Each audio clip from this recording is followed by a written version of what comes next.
John Cruz here with your Sunline recap, the first Elite Series event of the year out here on the St. Johns River. Man, what an awesome place. Got a ton of huge bass, and we had pretty decent conditions in practice to be able to run around out there and just kind of meander through all that shallow eelgrass. Spent most of the time on Lake George, little time on the river itself. Found, geez, probably 40 or 50 fish in the 4-pound or better range. And you know how many of them I caught in the tournament? Like 3. That's how bed fishing goes. Some of them leave, some of them get caught by other people, and some of them, you can't see them or whatever. They're too spooky or too hard to catch. So that's just kind of how it goes. But the first day, ran down there to Lake George, fished some of the day in crowds, some of the day outside of the crowds. Definitely had a really cool fish catch that was no doubt my missile moment of the tournament.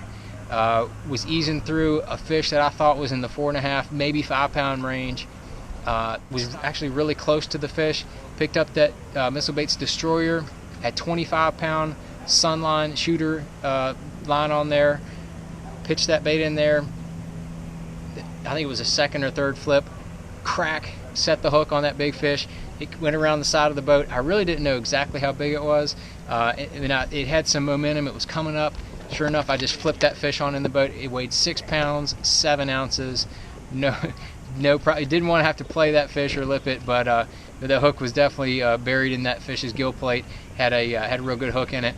But that was my kicker fish for the first day. Had 19.8. Was in the top 30. Had a pretty good start to the tournament.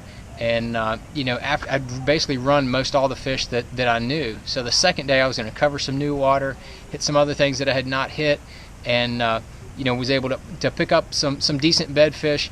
That baby destroyer on 20-pound Sunline shooter was a real key bait for me on the second day. Caught my 2 biggest fish on that bait, both bed fish, and then was just scrambling from there the rest of the day. And then the third day, today, things got even tougher. Really had to scramble. Ended up at the end of the day at a small limit. End of the day, I picked up the Missile Baits Fuse, little drop shot. Was in a canal. It got real windy out on the river. Went into a canal and caught one over 3 pounds. Another one about 2 pounds. Another one a little over 2. So definitely helped me there. Just had to drop down. I almost wish I'd have done that yesterday. Probably could have caught a few more fish, but hey, you live, you learn, you move on to the next tournament. So we'll see you at the next tournament at Winyah Bay, South Carolina.